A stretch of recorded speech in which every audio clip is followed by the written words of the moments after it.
నాతో ఒకసారి ఒక మిత్రుడు అన్నాడు, సంక్రాంతి వస్తుంది కదండి, ఓ పంచెల చాపు చీరా కొనాలన్నాడు.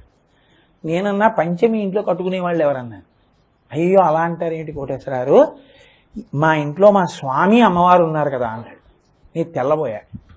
స్వామి అమ్మవారు ఎవరయ్యా అన్నాడు. మరి మా సింహాసనంలో మా స్వామివారు అమ్మవారు ఉన్నారు కదండి, పార్వతీ పరమేశ్వరుడు. పండక్కి నేను కొనుక్కుని, మా ఆవిడ కొనుక్కుని, మా పిల్లలు కొనుక్కుని వాళ్ళని వదిలేనా? తల్లిదండ్రులు కదా, ముందు వాళ్ళకి కొని మేము కొనుక్కుంటాం అన్నాడు. ఎంత పెట్టి కొన్నాడు కాడు, వాళ్ళు ఉన్నారని నమ్మాడు.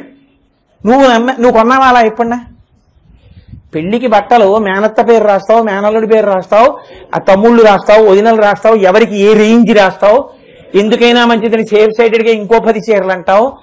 నా ఇంట నా సింహాసనంలో ఉన్న నా సర్వేశ్వరుడికి, నా తల్లికి ఓ పంచల చాపు, ఓ చీర, పసుపు, కుంకమని మొట్టమొదట ఓ పళ్ళెంలో పెట్టి తీసుకెళ్ళి అక్కడ పెట్టి నమస్కారం పెట్టావా? నీకిక్కడ సౌందర్యం ఉంటే వాడు అక్కడ పొంగిపోతాడు. ఎంత పంచ పెట్టావని కాదు, ఆయన కట్టుకునే పంచి నువ్వు పెట్టలేవు.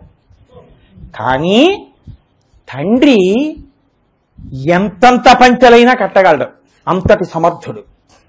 ఆయన షష్ఠి పూర్తి పీటల మీదయా కొడుకు సంతోషంతో తీసుకొచ్చినటువంటి ఓ 300 రూపాయల పంచ కట్టు కూర్చుంటాడు. అది కాళ్ళకి పిక్కలకి పైకి వెళ్ళింది, అయినా కట్టుకుంటాడు. ఎందుకో తెలుసా?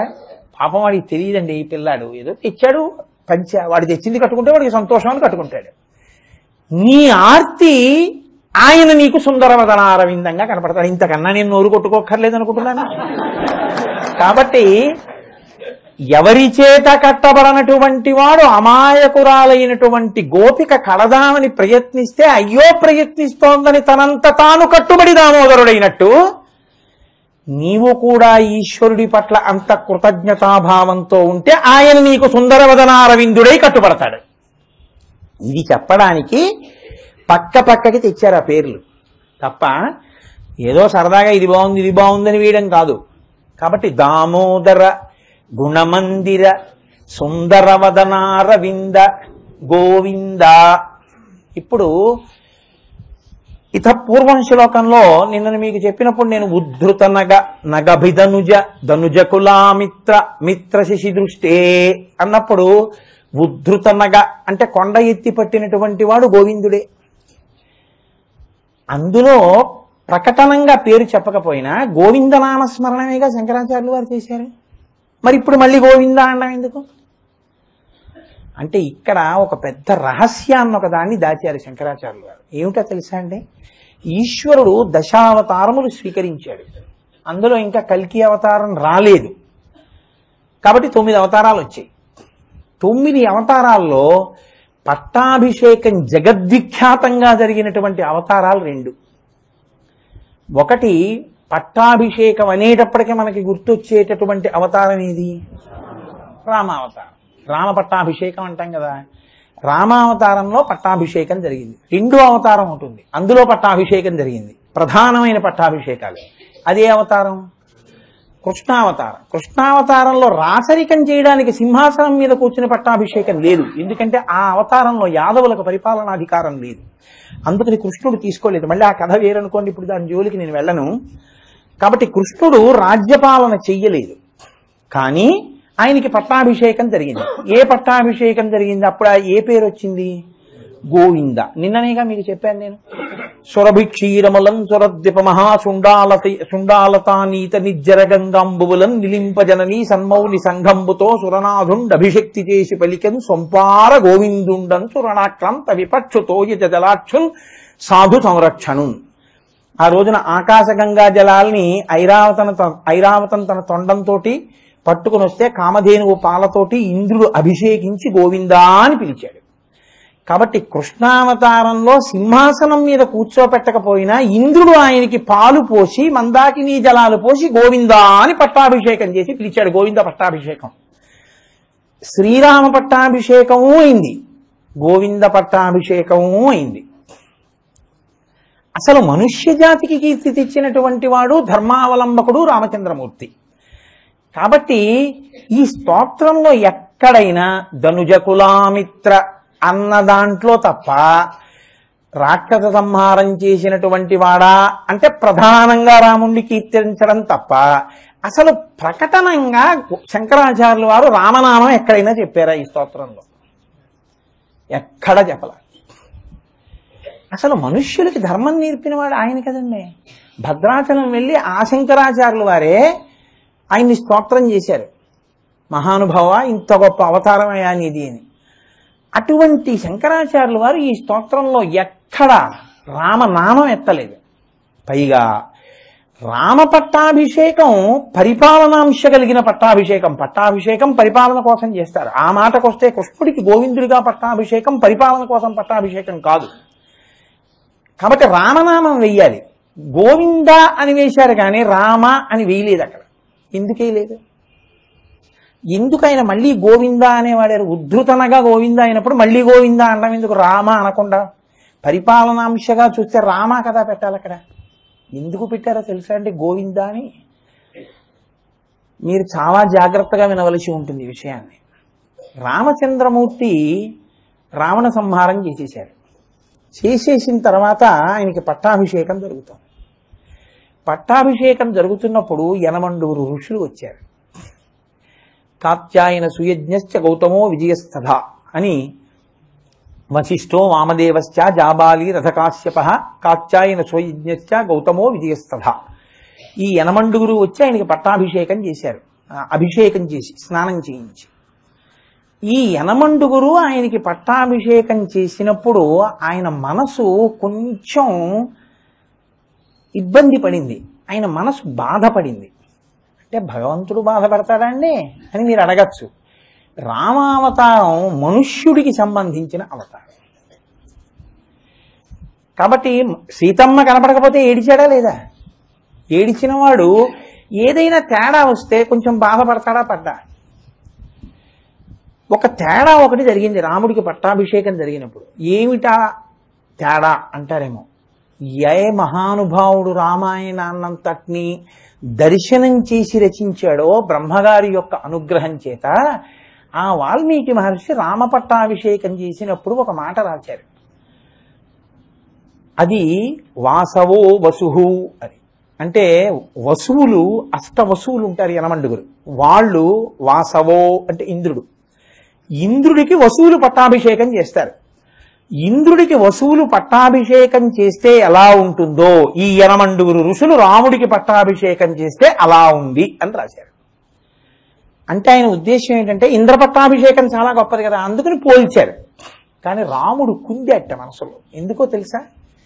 ఇలా అంటారు ఏమిటన్నది. ఎందుకని అంటే ఆ రాముడు చిన్నపిల్లవాడిగా ఉండగా బాలకాండలో చెయ్యరాని తప్పు పని చేసినటువంటి ఇంద్రుడు పతివ్రత అయినటువంటి అహల్యతో చెయ్యరాని దోషం చేస్తే రామచంద్రమూర్తి యొక్క పాద ధూళి తగిలి మళ్ళీ అహల్య శాప విమోచనాన్ని పొందితే ఆయన పతితపావనుడు అని పేరు వచ్చింది. ఆ ఇంద్రుడు దోషం చేస్తే అహల్యని తాను ఉద్ధరించాడు. ఆ ఇంద్రుడి పట్టాభిషేకంతో తన పట్టాభిషేకాన్ని పోల్చడం ఏంటి? ఎవరు తప్పు చేశాడో ఆ తప్పు చేసిన వాడి వల్ల పొరపాటు పొంది ఇబ్బంది పడిన స్త్రీని తన పదరజస్సుతో ఉద్ధరించినటువంటి రామావతారం యొక్క పట్టాభిషేకాన్ని బాలకాండలోనే తప్పు చేసిన వాడిగా చెప్పబడ్డ ఇంద్రుడి పట్టాభిషేకంతో పోల్చి చూపించడమా? అరే ఇంద్ర పట్టాభిషేకం జరిగినట్టు జరిగిందన్నారు వాల్మీకి మహర్షి. ఇంద్రుడు ఎటువంటి వాడు, నేను ఎటువంటి వాడిని? నేను పతితపావనున్నై ఆవిడ్ని ఉద్ధరించాను. ఆయన ఆవిడికి మచ్చ తెచ్చాడు. ఆయనతో నన్ను పోల్చారేమిటి? ఇంద్రుడు అన్న పేరుతోటి పట్టాభిషేకానికి కొంచెం బాధపడ్డట్టు ఆయన. అందుకని ఆ పట్టాభిషేకానికి రాముడు లోపల సంతోషించింది లేదు. కాదు. రెండో కారణం ఏమిటో తెలుసా అండి? రావణాసురుడు ఎంత భయంకరుడో రావణాసురుడి కొడుకు అంత భయంకరుడు. ఆయనకి పేరు మేఘనాథుడు, కానీ ఆయన బిరుదునామం ఇంద్రజిత్. ఎందుకంటే ఇంద్రుణ్ణి గెలిచాడు. ఇంద్రుణ్ణి గెలిచినటువంటి వాడు కనుక ఇంద్రజిత్. ఇంద్రుణ్ణి గెలిచిన వాడిని తన తమ్ముడు లక్ష్మణుడు చంపేశాడు. అంటే తన తమ్ముడైన లక్ష్మణుడు ఇంద్రజిత్తుని చంపితే తాను రావణాసురుణ్ణి చంపి విజయరాఘవుడు అని పేరు పొందాడు. విజయరాఘవుడైనటువంటి వాడికి తన తమ్ముడి చేతిలో ఓడిపోయినటువంటి ఆ రావణుడి కొడుకు చేతిలో ఓడిపోయినటువంటి ఇంద్రుడితో పోల్చి అభిషేకం చెప్పడం ఏమిటి? ఆ ఇంద్రజిత్తుతోట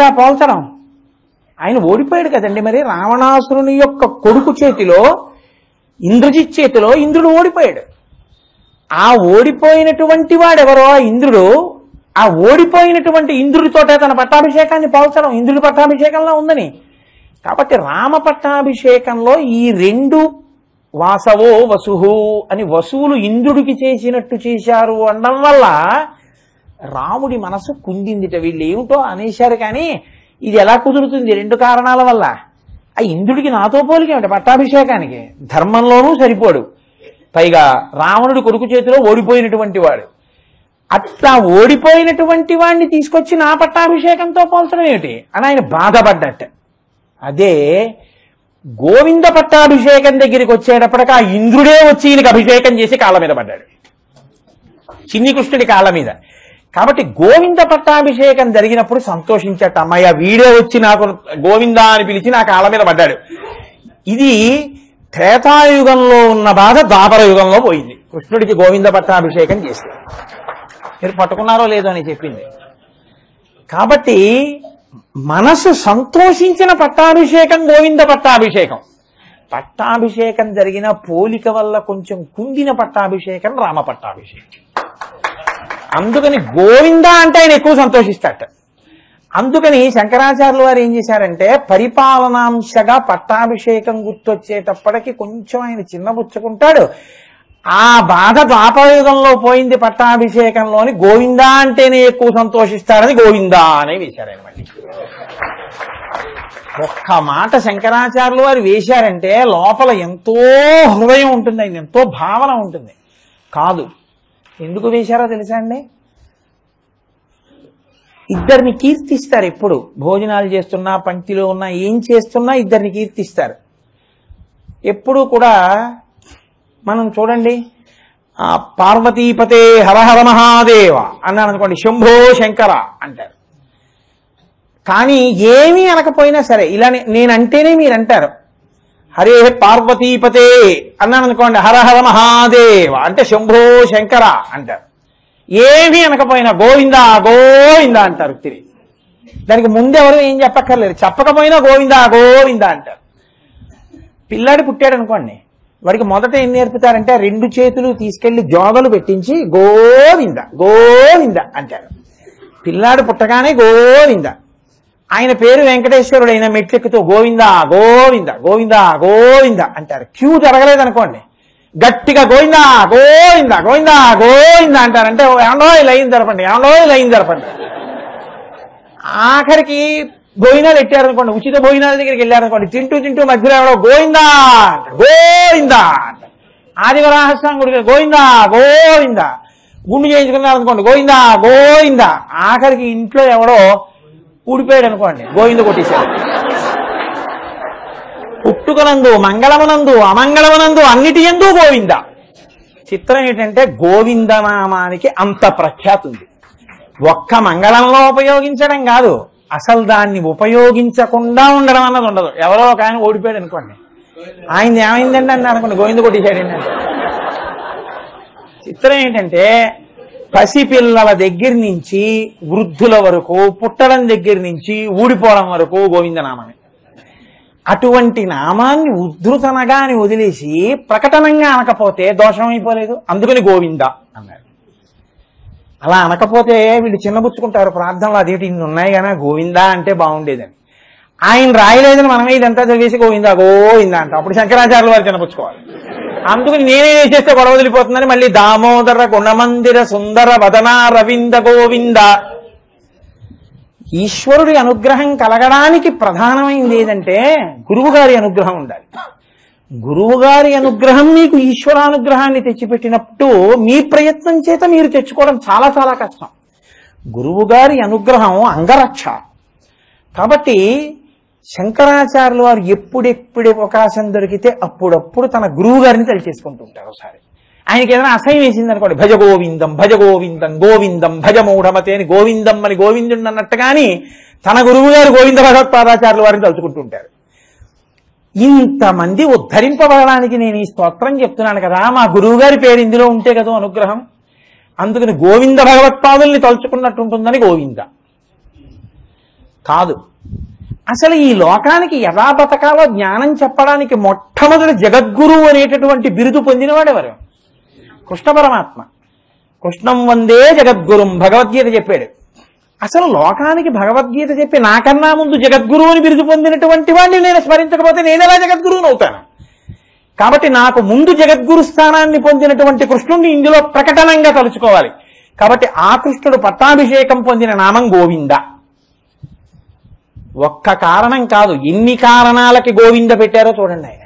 కాబట్టి దామోదర గుణమందిర సుందర వదనారవింద గోవింద భవజలది మదన మందర పరమందర మపనయత్వం మే. శంకరులు అంటున్నారు భవజలది మదన మందర అన్నారు. మళ్ళీ ఇక్కడ ఒక వింత ప్రయోగం చేశారు. అసలు శ్రీ మహావిష్ణువు మందర పర్వతం ఎప్పుడూ అవ్వలేదు. ఆయన ఆదికూర్మం అయ్యారంతే. మీరు బాగా గమనించండి, ఆయన మందర పర్వతం అయ్యారా? ఆయన అవలేదు. మందర పర్వతం పాల సముద్రాన్ని చిలుకుతున్నప్పుడు అందులో పెట్టి వాసుకుని తాడుగా చేస్తే వాసుకి అన్న తాడుతో తిప్పుతున్నప్పుడు వదిలైతే పర్వతం కిందకి వెళ్ళిపోతుంది పాల సముద్రంలోకి. అరే ఈ పర్వతం నిలబడ్డానికి ఆధారం కావాలన్నారు. ఇప్పుడు ఆయన ఆదికూర్మమై మందర పర్వతం కింద చేరారు. వీపు మీద చేరితే ఆయనకి ఎప్పటి నుంచో వీపు మీద కొంచెం దొరదుందిట. అది అప్పుడు తీరింది. ఒక ఆయన తిప్పి పొడిచాడు. చిత్రం ఏంటంటే ఆ మందర పర్వతంగా ఉన్నటువంటి ఆ మందర పర్వతాన్ని ఆదికూర్మంగా ఉన్న విష్ణువు భరించారు, కానీ మందర పర్వతం ఆయన అవలేదు కదండి. కానీ శంకరులు అంటున్నారు భవజలధి మదన మందర, నువ్వే మందరాన్ని అన్నారు. ఇక్కడ ఎలా మందరం? ఇక్కడ ఎలా మందరం? ఆయన మందర పర్వతం ఎలా అయ్యారు అంటే భవజలధి సంసారం అనేటటువంటి సముద్రాన్ని చీల్చడానికి మీరు ఎవరిని కవ్వంగా తీసుకోవాలి అంటే మందర పర్వతాన్ని కాదుట, పరమేశ్వరుణ్ణి కవ్వంగా తీసుకోవాలి. ఇప్పుడు పరమేశ్వరుడనే కవ్వాన్ని తీసుకుని మీరు చిలుకుదాం అనుకున్నారనుకోండి, ఆ కవ్వం జారిపోతుంది. కవ్వం జారిపోకుండా ఉండాలంటే కవ్వానికి కట్టిన తాడు గట్టిగా కట్టి వదులు కాకుండా తిప్పడం రావాలి. మీరు పట్టుకున్నారో లేదా ఎప్పుడైనా అసలు చల్ల చిలకడం చూస్తే మీకు తెలుస్తుంది. యువతల వైపు మీరు ఇలా లాగి యువతల వైపు ఇలా వదిలేశారనుకోండి, కవ్వం కిందకి వెళ్ళిపోతుంది. ఇలా లాగినప్పుడు ఈ తాడు ఇక్కడ వరకే వెళ్ళాలి, స్టిఫ్గా ఉండాలి కవ్వం. మళ్ళీ ఇది ఇలా అంటున్నప్పుడు ఇది ఇలా వెళ్ళాలి ప్రపోర్షనేట్గా. ఇలా సమానంగా పెడితే కవ్వం జారిపోకుండా కింద తిరుగుతూ ఉంటుంది. ఇలాగా ఈ తాటితో పట్టుకోవడంలో కవ్వం మజ్జిగలో తేలి ఉండి చిలుకుతూ ఉంటుంది, దానికి ఆధారం లేకుండా చిలుకుతుంది. అప్పుడంటే మందర పర్వతానికి ఆదిపూర్వం ఆధారం కావలసి వచ్చింది. ఇప్పుడు ఈ సంసారం అనే సముద్రాన్ని చిలకడానికి ఆధారం అక్కర్లేదు, కవ్వాన్ని గట్టిగా పట్టుకుంటే చాలు. కవ్వం నువ్వు, పట్టుకోవలసినటువంటి తాడు భక్తి.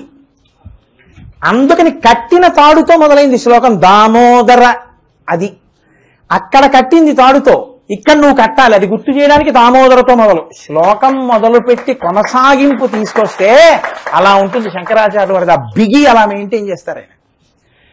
కాబట్టి ఆ కవ్వాన్ని గట్టిగా పట్టుకో. ఎక్కడైనా చెప్తున్నారా భక్తి అన్న తాడేసి కట్టు అని చెప్తున్నారా? మీరు ధ్యానంలో పట్టుకోవాలి.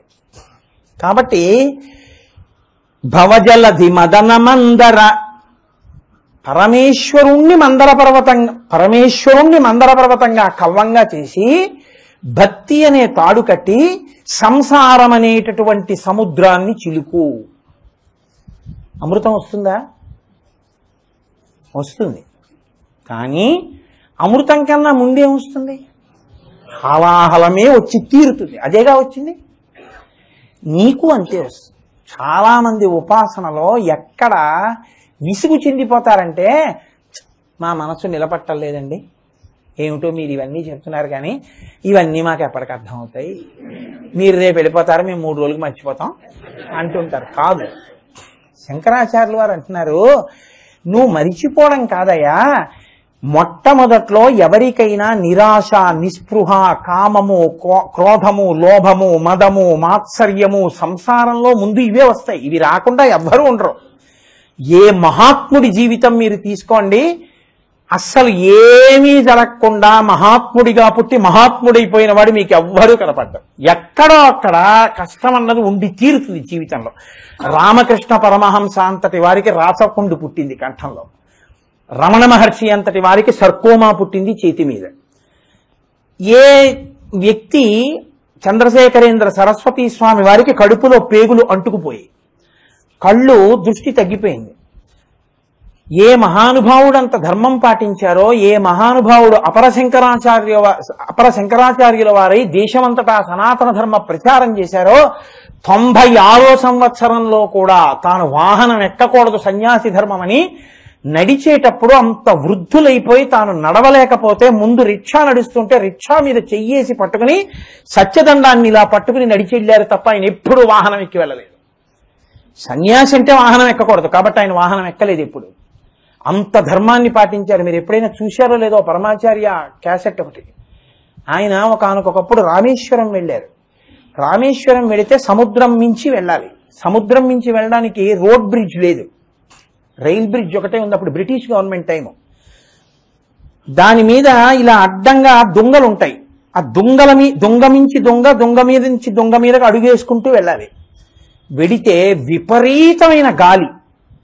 ఆయన సన్నగా ఉంటారు. పైగా ఆ రోజులో లోకోమోటివ్ ఇంజిన్స్, బొగ్గు ఇంజిన్లు, అందుకని దాంట్లో ఉన్నటువంటి నూనె అంతా స్లీపర్ల మీద పడిపోయి ఉంటుంది.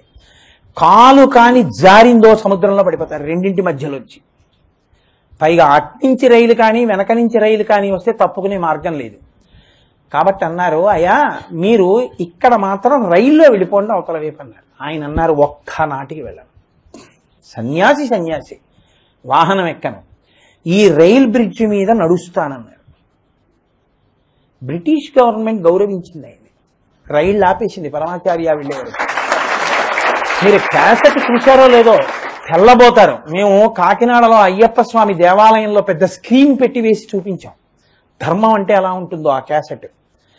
ఆయన స్లీపర్స్ మీద నడిచి వెడుతుంటే సత్యదండం పట్టుకుని గాలికి విసిరేస్తున్నట్టు సౌండ్ కూడా అందులో ఎంత శబ్దం, కింద నుంచి సముద్ర తరంగాలు అలా లేస్తున్నాయి. ఇలా చూస్తే కళ్ళు తిరిగిపోతాయి. అంత గాలిలో సత్యదండాన్ని అలా పట్టుకుని దొంగలు దాటుకుంటూ అలాగే ఆయన రామేశ్వరం వెళ్ళి రామేశ్వరం నుంచి వచ్చారు తప్ప ఆయన మాత్రం వాహనం ఎక్కలేదు.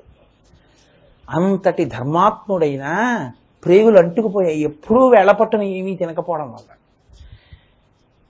ఖేదపడకపోవడం అనేటటువంటిది శరీరానికి ఉండకుండా ఉండదు. ఎంతటి మహాత్ముడైనా జీవితంలో ఎక్కడో అక్కడ కష్టపడ్డమో, హరిషద్వర్గముల చేత కాటు వేయబడ్డమో, బాధపడ్డమో ఉండి తీరుతుంది. అంత మహానుభావుడు తులసీదాస్ గారు విపరీతమైనటువంటి వర్షం హోరున కురుస్తుంటే పాదుషా ముందు పురాణం సరిగ్గా చెప్పలేకపోతే, కొత్తగా పెళ్ళయింది నీ భార్య మీద నీ మనసు నిలబడింది వెళ్ళిపోమన్నాడు. ఇంటికి వస్తే భార్య పుట్టింటికి వెళ్ళిందన్నారు, తండ్రి గారికి ఒంట్లో బాగోలేక. కామాన్ని అణుచుకోలేక అంత ఘోరమైన తుఫాన్లో అరణ్యం వెంట కటిక చీకట్లో క్రూర మృగాలుంటాయని కూడా చూడకుండా అత్తవారింటికి వెళ్ళాడు. తలుపులు వేసేసి ఉన్నాయి, హోర్న గాలి. మేడ మీద గదిలో భార్య ఉంది. తలుపు కొడితే సిగ్గుపడవలసి ఉంటుంది, ఇంత వానలో ఎందుకు వచ్చావు మీ ఆవిడ కోసమా అంటారని పైనుంచి తాడు ఒకటి కనపడితే జారిపోతున్నటువంటి ఆ తాడిని జాగ్రత్తగా గోళ్లతో నొక్కి పట్టుకుని పైకి ఎక్కారు. పైకెక్కి తలుపు కొడితే భార్య తలుపు తీసింది. ఒంటి నిండా నెత్తురు. ఏమిటా నెత్తురు అంది. ఏమో నాకు తెలియదే అన్నారు. ఎలా వచ్చారు పైకి అంది. అదేదో తాడు కనపడింది గోడెక్కానన్నారు. చూస్తే అది పెద్ద చుట్టుకున్నటువంటి ఒక త్రాచుపం, దాన్ని గోళ్లతో గిల్లుతూ పైకెక్కేశారు. దాని నెత్తురు మీద పడిపోయింది. ఆవిడంది, ఇప్పటి వరకు మీకు నేను తెలియను, ఒక్క 10 రోజుల క్రితం పెళ్ళయింది. ఎవరో తెలియనటువంటి నా యందు ఇంత మోహంతో ఇంత రాత్రివేళ అంత అరణ్యంలో ఇంత తుఫాన్లో త్రాచుపాముని పట్టుకుని పైకెక్కి నా దగ్గరికి వచ్చారే, ఇందులో కోటో వంతు మీ దృష్టి ఈశ్వరుడి మీద ఉంటే మీరేమవును అంతే. వెంటనే మెట్లు దిగి కిందకొచ్చి కాశీ వెళ్ళిపోయారు. ఆయన మహానుభావుడై తులసీదాస్ గారు రామాయణ రచన చేస్తే ఆయనకి శ్రీరామ దర్శనం అయింది. హనుమ కూర్చునేవారు పక్కన ఎప్పుడు రామాయణ. అందుకే కదా తులసి ఘాట్ వచ్చింది కాశీలో. ఒక మనిషి జీవితంలో చాలా గొప్పవాడైనప్పుడు ఆయన గొప్పవాడైపోయాడని మీరు అనుకోకూడదు. ఆయన గొప్పవాడు అవడానికి ముందు ఆయనకి కూడా చాలా కష్టాలు ఉంటాయి. ఆయన కూడా హాలాహలాన్ని అనుభవించిన వాడే. ఆయన కూడా కామక్రోధముల చేత బాధపడ్డవాడే. కానీ ఎదురొడ్డి పోరాడి గెలిచాడు. గెలిచి చిట్ట చివరికి అమృతాన్ని పొందాడు. హాలాహలం రాని అమృతం రాదు. కానీ హాలాహలాన్ని మీరు దాటి అమృతాన్ని పొందాలంటే ఏదో కష్టం వచ్చిందని ఈశ్వరుడు వదలకూడదు. భక్తి అన్న తాడు గట్టిగా కట్టి ఈశ్వరుడన్న మందరాన్ని సముద్రంలోకి దింపి హాలాహలం వచ్చినా వాడు మింగుతాడని నువ్వు నిలబడితే చివరికి నువ్వు అమృతాన్ని పొందుతావు. ఇది శంకరాచార్యుల వారి తీర్పు. కాబట్టి భవజలది మదన మందర పరమందర మపనయతం మే 6వ శ్లోకంతో నిజానికి షట్పది అయిపోయింది. ఎందుకంటే 6 కదా, షట్ అంటే 6, 10 అంటే పదములు, పదములు అంటే శ్లోకం. ఒక్కొక్క శ్లోకం ఒక్కొక్క పదంగా తీసుకున్నప్పుడు 6 పదములు, లేదు అది 9, 6 కాళ్ళు. కాబట్టి 6 శ్లోకాలతో షట్పది పూర్తవ్వాలి. పూర్తవ్వాలంటే ఆయన గొప్పతనం ఏమిటో తెలుసా అండి? పూర్ణత్వాన్ని పొందేస్తేనే పూర్తయినట్టు కదండి. శ్లోకం కాదు పూర్తవ్వలసింది, మీరు ఈశ్వరుడిని మీకు తెలియడం, ఆత్మజ్ఞానాన్ని పొందడం. పూర్ణం అంటే ఏంటి? ఎక్కడ మొదలెట్టారో అక్కడికి తిరిగి వస్తే పూర్ణం. ఇలా వెళ్ళి ఇలా వచ్చి 0 పెట్టాలంటే మళ్ళీ ఎక్కడ మొదలెట్టారో అక్కడికి వచ్చేస్తే కదా పూర్ణం. శ్లోకం దేంతో ప్రారంభమైందో దాంతో పూర్తి చేసేశారు. అవినయం అపనయ అని కదా మొదలెట్టారు. అపనయత్వం మే అంటూ పూర్తి చేశారు, అంటే పూర్ణం చేసేశారు. ఇది శంకరుల యొక్క ప్రతిభ రచనలో. కాబట్టి ఆయన అంటున్నారు, భవజలది మదన మందర, ఈశ్వర నిన్ను నేను మందర పర్వతంగా చేసుకుని సంసారమన్న సముద్రాన్ని చిలుకుతాను, అమృతాన్ని పొందుతాను. నీవు నాకు దీని కొరకు చెయ్యవలసిన ఉపకారం ఏమిటో తెలుసా? భవజలది మదన మందర, పరమం ప్లస్ ధర అని తీసుకోవాలి. దాన్ని ఒత్తేసి పరమంధర అని చదవకూడదు. పరమందర, పరమం ప్లస్ ధర. ధర అంటే సంస్కృతంలో భయం, భీతి, భయానికి ధర అంటారు.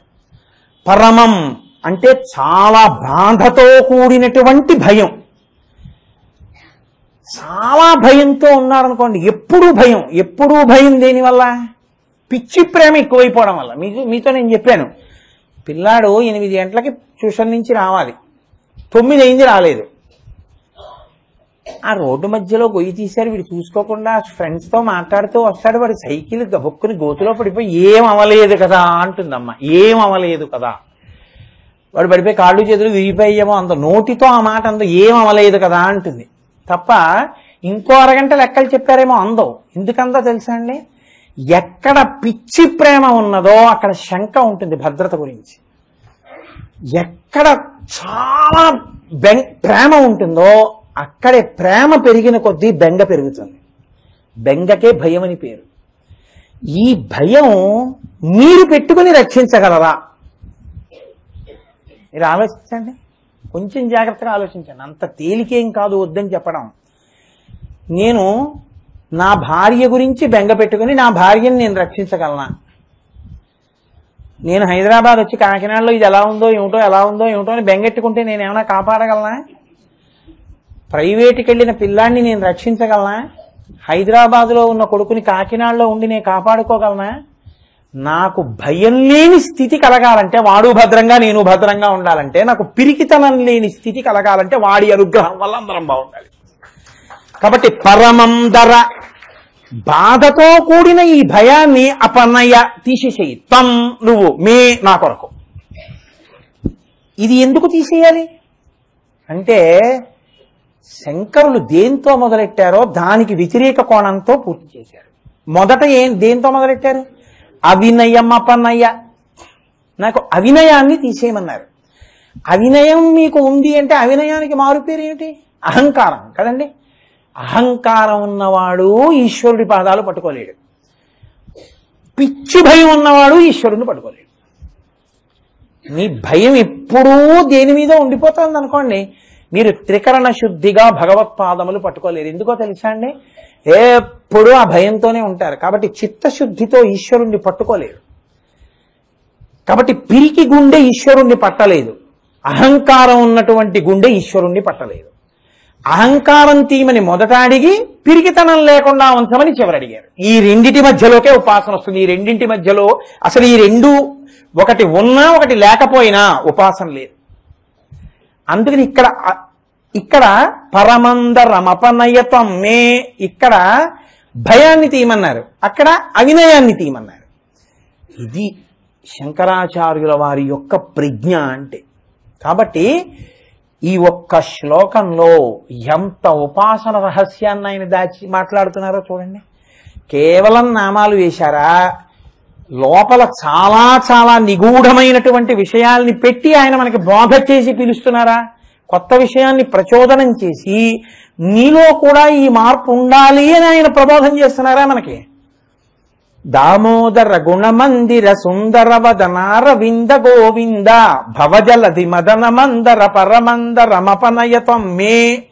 ఒక్కొక్క శ్లోకం ఒక్కొక్క వజ్రం మిమ్మల్ని ఒక్కొక్క మెట్టు పైకెక్కించేస్తుంది. ఫలశ్రుతి శ్లోకం అంటారు. ఏదైనా చాలా గొప్ప విషయాన్ని ప్రతిపాదన చేస్తే దీనికి ఇది ఫలితము అని చెప్పాలి. ఫలశ్రుతిగా శంకరాచార్యుల వారు ఇది ఫలశ్రుతి అని చెప్పరు. అంటే ఇదేదో 20 మాటలు చదివితే ఇది వస్తుంది, 3 మాటలు చదివితే ఇది వస్తుంది, 9 మాటలు చదివితే ఇది వస్తుంది కాదు. ఇన్ని మాటలు చదివితే వచ్చేది కాదు, దీనిలో అర్థం తెలిసి నువ్వు అర్చిస్తే వచ్చేది. అసలు నీకు బాగా అర్థం అవ్వడానికి ముందు చదవడం మొదలెట్టాలి. ఇది చదవకపోతే అసలు మనుష్య జన్మ యొక్క ప్రయోజనమే లేదు కదండి. అసలు మనుష్య జన్మ ఎత్తి షట్పది రాదు అంటే అసలు ఆ జన్మ ప్రయోజనమే ప్రశ్నార్థకం. కాబట్టి ఇప్పుడు శంకరాచార్యులు వారు చివరంటున్నారు, నారాయణ కరుణామయ. నారాయణ అంటే నారహ ఆయనం, సమస్త జీవులయందు తానే ఉండి ఆయనమై ఆధారమై ఉన్నవాడు. యథార్థమునకు ఆయనే తానై ఉన్నవాడు. తత్వం తత్వం అసి అయి ఉన్నవాడు. మీకు బాగా అర్థం అవ్వాలంటే నేను తులం బంగారం ఇచ్చి ఉంగరం చేయించా. బంగారపు ఉంగరం తయారవుతుందా, రాగి ఉంగరం తయారవుతుందా? బంగారపు ఉంగరమే తయారవుతుంది. నేను బంగారం ఇచ్చి ఉంగరం చేస్తే బంగారు ఉంగరం వస్తుంది, రాగి ఇచ్చి పాత్ర చేస్తే రాగి పాత్ర వస్తుంది. నారాయణ అంటే నారములకు ఆయనమైన వాడా, సమస్త జీవుల యందు నీవే ఉండి నడిపిస్తున్నవాడా. ఆయనే ఉండి ఆయనే నడిపించినప్పుడు నువ్వు ఆయనే అయ్యి ఉంటావు కదండి. రైల్లో అప్పర్ బెర్త్లో పడుకున్నా, మిడిల్ బెర్త్లో పడుకున్నా, లోయర్ బెర్త్లో పడుకున్నా, పడుకున్నది మాత్రం ఆ రైల్లోనే తిరుపతి వెళ్తావు నువ్వు. అంతేగాని అప్పర్ బెర్త్లో పడుకున్న వాడు అస్తమానం ఏమంటే తిరుపతి వెళ్తుందా, మీరు గబుక్కుని ఒకవేళ మీరు తిరుపతి నేనేమో కాకినాడ వెళ్ళిపోను కదా అని అడగకూడదు, అలాగే వెళుతుంది కదా. ఇంకా మరీ అతి తెలివితేటలు ఉంటే మనం చెప్పలేం. ఏదో వెనకటికి మా స్నేహితుడు మాట చెప్తుండేవాడు, విశాఖపట్నంలో హౌరా వెళ్లే మెయిలు చెన్నై వెళ్లే మెయిలు కూడా ఓసారి వస్తూ ఉంటాయి. అది అటుపోతుంది ఇది ఇటుపోతుంది. హౌరా మెయిల్ 1వ నెంబర్ ప్లాట్ఫామ్ మీదకి వచ్చింది, ఒక ఆయన లోపలికి వెళ్ళి భోజనం చేస్తున్నాడు, అది వెళ్ళిపోయింది. చెన్నై వెళ్ళే మెయిల్ వచ్చింది. అయితే మాత్రం అందులోనూ S1 S2 S3 S4గా ఉంటాయి. ఆయన మళ్ళీ భోజనం చేసి వచ్చి బ్రేవ్ మంది ఎంచి S4 వెతుక్కుని అప్పర్ బెర్త్కి పడుకున్నాడు. ఆ కింద కూర్చున్న వాళ్ళు మారిపోయారు, ఇంతకు ముందు ఉన్న వాళ్ళు లేరు. ఇంతకు ముందు చాలా మంది ఉండేవాళ్ళు కదా మనతో పాటు చెన్నై వచ్చేవాళ్ళు, వాళ్ళు ఎవరు లేరేమిటని ఆయన అన్నాడు. కాబట్టి మీరు ఎక్కడికి వెళ్తున్నారు అన్నాడు. వాళ్ళు అన్నారు హౌరా వెళ్తున్నాం అన్నారు. హౌరా మెయిల్ వచ్చేసింది కదా, మేము హౌరా వెళ్తున్నాం అన్నారు. ఆయన అన్నాడు ఇప్పుడైనా దూకియాలి పైనుంచి. ఆయన అన్నాడు ఎంత అభివృద్ధి చెందాయండి railways, under berth is going to Howrah and upper berth is going to Chennai. ఇప్పుడు ఎవరు రక్షిస్తాడు హనీని? అప్పుడు కూడా అంత మౌఢ్యం. నారాయణ కరుణామయ, ఇది శంకరాచార్యులు. మేము ఎంత అయోమయంలో ఉన్నామంటే ఈశ్వరా లోపల నువ్వుండి నడిపిస్తున్నావు, నేనే నడుస్తున్నానని నేను అంటున్నాను. ఇంతకన్నా అన్యాయం ఏంటి? నీ ఊపిరి నువ్వు తీసుకోవడమే నిజమైతే ఊపిరి ఆగిపోయిన వాళ్ళందరూ వాళ్ళు ఆపుకున్నారా? వాళ్ళు ఆపుకోలేదుగా, వాళ్ళ ఊపిరి ఆగిపోయింది. వాళ్ళకి వెంటిలేటర్లు పెట్టినా ఎందుకు ఆగిపోయింది? ఎవడి ఊపిరి వాడు తీసుకుంటే ఎవడు చచ్చిపోడు. అంటే ఊపిరి తీసేవాడు ఊపిరి ఆపేవాడు వాడున్నాడు. భవతి అని సంస్కృతంలో మాట, భవతి అంటే ఉన్నాడు, ఉన్నాడు అంటే ఊపిరి మీదే ఆధారం. ఊపిరి నువ్వు తీస్తే నువ్వు చిరంజీవి, ఊపిరిని తీసేవాడు వేరొకడున్నాడు కాబట్టే నీ సంకల్పంతో సంబంధం లేకుండా నీ శరీరం పడిపోతావు. ఇది నారాయణ, ఆయన నడిపిస్తున్నవాడు.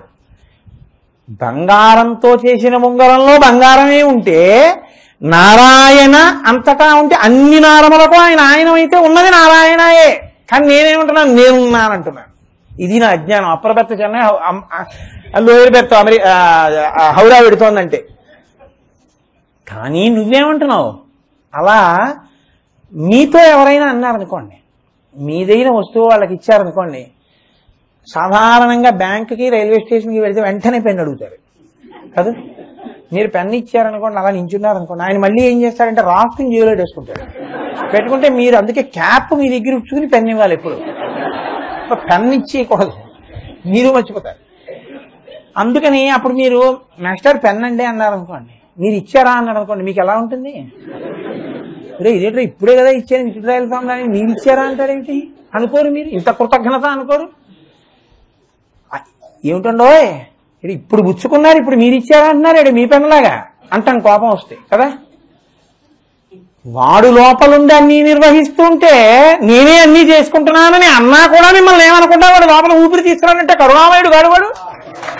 నారాయణ కరుణామయ, ఇది శంకరాచార్యులు వారు. ఆయన మాటలు అంటే ఏదో అన్నానని అనరు, ఆ పక్కనే అన్నారంటే దానికి అర్థం ఉంటుంది. దానివల్ల మీ మనసు రంజిల్లుతుంది చదువుతున్నప్పుడు. అబ్బా నిజం కదా ఈశ్వర, నేను ఏదో పూర్తి చేసేయాలి కాబట్టి అలా చెప్పేస్తున్నాను, కానీ సౌలభ్యంగా అసలు మీరు బాగా లోపల విచారణ చేసి చూస్తుంటే అమృతం వస్తుంటుంది ఆ శ్లోకాల్లోంచి.